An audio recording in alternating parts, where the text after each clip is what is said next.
Bharat match तो जीत गया, लेकिन ये जीत कहीं ना कहीं शर्मनाक भी है। खराब फील्डिंग ने बढ़ाई टीम इंडिया की चिंता और सबसे बड़ी मुसीबत बने अभिषेक शर्मा लगातार 3 बार 0 पर आउट। हालत ऐसी कि युवराज सिंह तक गुस्से में नजर आए और अभिषेक फूट फूट कर रो पड़े। क्या सुपर 8 से पहले संभलेगी टीम इंडिया? दोस्तों, क्या एक गुरु का अपने शिष्य पर गुस्सा करना गलत है? क्या सख्ती हमेशा बुरी होती है, या कभी कभी वही सख्ती किसी खिलाड़ी के करियर को टूटने से बचा लेती है? क्या सिर्फ 3 मैच किसी खिलाड़ी की पूरी पहचान तय कर सकते हैं? क्या एक खराब दौर सालों की मेहनत और प्रतिभा को खत्म कर देता है? और सबसे बड़ा सवाल, क्या सच में युवा सनसनी अभिषेक शर्मा का करियर खतरे में है, या यह सिर्फ एक कठिन दौर है जो उन्हें और मजबूत बनाने वाला है? इन सभी सवालों के जवाब जानने के लिए वीडियो के अंत तक जरूर बने रहें। तबीज वर्ल्ड कप 2026 के ग्रुप स्टेज में जहां एक तरफ टीम इंडिया जीत का परचम लहरा रही है, वहीं दूसरी तरफ भारत का एक उभरता हुआ सितारा इस वक्त करियर के सबसे कठिन और चुनौतीपूर्ण दौर से गुजर रहा है। हम बात कर रहे हैं युवा सनसनी अभिषेक शर्मा की, जो नीदरलैंड्स के खिलाफ भी लगातार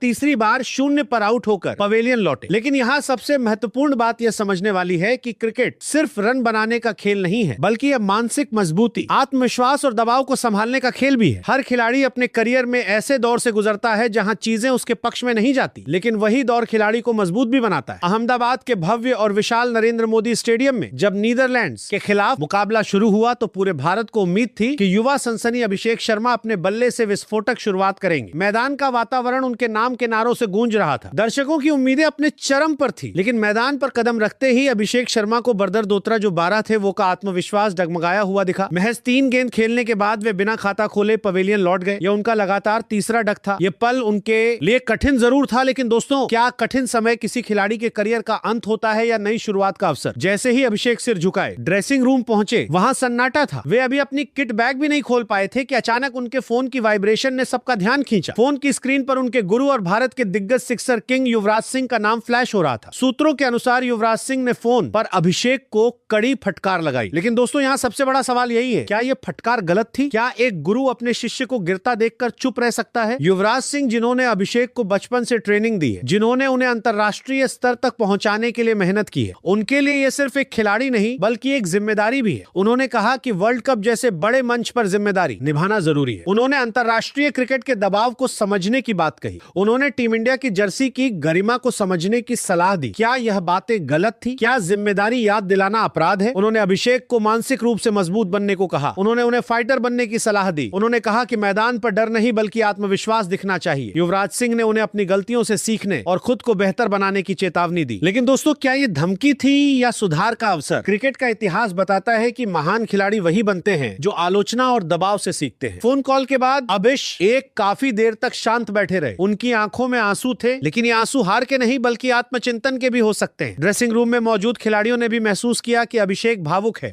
टीम मैनेजमेंट को उम्मीद है कि यह घटना उन्हें और मजबूत बनाएगी। कोच गौतम गंभीर और कप्तान सूर्य कुमार यादव भी उनके फॉर्म को लेकर चिंतित हैं, लेकिन उन्हें विश्वास है कि यह युवा खिलाड़ी वापसी करेगा। हर खिलाड़ी अपने करियर में संघर्ष देखता है, फर्क सिर्फ इतना होता है कि कौन उस संघर्ष को अवसर में बदलता है। अब सवाल यह है कि क्या यह डांट अभिषेक के करियर का टर्निंग पॉइंट बनेगी? क्या यह सख्ती उन्हें बेहतर खिलाड़ी बनाएगी? क्या एक गुरु की सख्ती सफलता की दिशा में पहला कदम होती है? क्या अनुशासन और कठोर मार्गदर्शन ही महानता का रास्ता बनाते हैं? अभिषेक शर्मा के सामने अब खुद को साबित करने का अवसर है। उनके पास मौका है कि वे अपने प्रदर्शन से सभी सवालों का जवाब दें। अब सभी की नजर उनके अगले मैच पर है। क्या वे मजबूत वापसी करेंगे? क्या वे अपने गुरु का विश्वास फिर से जीत पाएंगे? दोस्तों, आप क्या सोचते हैं? क्या युवराज सिंह का सख्त रवैया सही था? क्या अभिषेक शर्मा इस चुनौती से और मजबूत बनकर उभरेंगे? अपनी राय कमेंट में जरूर बताइए। क्या सच्चा गुरु वही होता है जो सिर्फ तारीफ करे, या वो जो गलती पर रोककर सही रास्ता दिखाए? क्या अभिषेक शर्मा इस चुनौती को स्वीकार करके खुद को साबित करेंगे? आइए आगे की कहानी जानते हैं। युवराज सिंह ने फोन पर अभिषेक को अंतरराष्ट्रीय क्रिकेट की जिम्मेदारी समझाने की कोशिश की। उन्होंने कहा कि देश के लिए खेलना सम्मान और कर्तव्य दोनों है। उन्होंने उन्हें याद दिलाया कि टीम इंडिया की जर्सी करोड़ों लोगों के साथ की उम्मीद का प्रतीक है। यहाँ समझने वाली बात यह है कि युवराज सिंह का उद्देश्य अभिषेक को तोड़ना न ही बल्कि उन्हें मजबूत बनाना था। उन्होंने उन्हें मानसिक रूप से तैयार होने की सलाह दी। उन्होंने कहा कि मैदान को युद्ध की तरह लो और डर को अपने ऊपर हावी मत होने दो। फोन कॉल के बाद अभिषेक ने अपनी गलतियों पर विचार किया। उनकी आंखों में पछतावा था, लेकिन साथ ही सुधार की भावना भी दिखाई दी। टीम के सीनियर खिलाड़ियों और सपोर्ट स्टाफ ने भी उन्हें संभालने की कोशिश की। सभी का मानना है कि यह कठिन समय उन्हें बेहतर खिलाड़ी बनाएगा। टीम मैनेजमेंट को विश्वास है कि यह युवा खिलाड़ी वापसी करेगा। दोस्तों, क्रिकेट में खराब दौर स्थायी नहीं होता। मेहनत और आत्मविश्वास से वापसी हमेशा संभव होती है। अब नजर सुपर 8 के मुकाबलों पर है। यही वो पल था जिसने पूरे मैच का माहौल बदल दिया। टीम इंडिया भले ही जीत गई हो, लेकिन ड्रेसिंग रूम के अंदर का माहौल बेहद भावुक और तनाव भरा था। लगातार तीसरी बार शून्य पर आउट होने के बाद अभिषेक शर्मा खुद को संभाल नहीं पाए और मैदान से बाहर जाते ही फूट फूट कर रो पड़े। सूत्रों के मुताबिक उस समय भारतीय टीम के पूर्वी पर 2 परसे जीवा के लिए दिग्गज युवराज सिंह भी काफी नाराज नजर आए और उन्होंने अभिषेक को कड़ी फटकार लगाई। उनका साफ कहना था ये वर्ल्ड कप है, यहाँ हर मौका देश के लिए होता है। अब सबसे बड़ा सवाल यह है कि सुपर 8 जैसे बड़े मुकाबलों से पहले क्या अभिषेक शर्मा वापसी कर पाएंगे? क्या टीम इंडिया अपनी फील्डिंग की कमजोरी सुधार पाएगी या ये गलतियां आगे भारी पड़ेंगी? आने वाले मैचों में सबकी नजरें इसी पर टिकी हैं। क्या अभिषेक शर्मा अपने प्रदर्शन से आलोचकों को जवाब देंगे? दोस्तों, हमें अभिषेक शर्मा के रन उनकी अपनी जर्सी में चाहिए, किसी और की जर्सी में नहीं। सुपरस्टिशन से नहीं, परफॉर्मेंस से पहचान बनती है। लेकिन क्रिकेट में प्रेशर और तकदीर कैसे खेल खेलती है ये आप देखिए। यही वो अभिषेक शर्मा हैं जिनके बारे में 2 हफ्ते पहले तक हम बात कर रहे थे कि वो चौका कहां मारेंगे, और आज 3 मैचों बाद चर्चा ये हो रही है कि पहला रन कहां से आएगा। आपको पता है, लगातार 2 बार 0 पर आउट होने के बाद अभिषेक ने मोहम्मद सिराज की जर्सी पहनी ताकि किस्मत बदल सके, लेकिन जर्सी बदली, किस्मत नहीं, तीसरी बार भी 0। यही है क्रिकेट का असली प्रेशर। लेकिन याद रखिए, क्लास कभी खत्म नहीं होती, बस वापसी का इंतजार करती है। क्या वे अपने गुरु का विश्वास फिर से जीत पाएंगे? क्या यह घटना उनके करियर का सबसे बड़ा मोड़ बनेगी? हर चुनौती अपने साथ अवसर लेकर आती है। अब देखना यह है कि अभिषेक इस अवसर का कैसे उपयोग करते हैं। तो दोस्तों, आप क्या सोचते हैं? क्या युवराज सिंह का सख्त रवैया सही था? क्या अभिषेक शर्मा मजबूत वापसी करेंगे?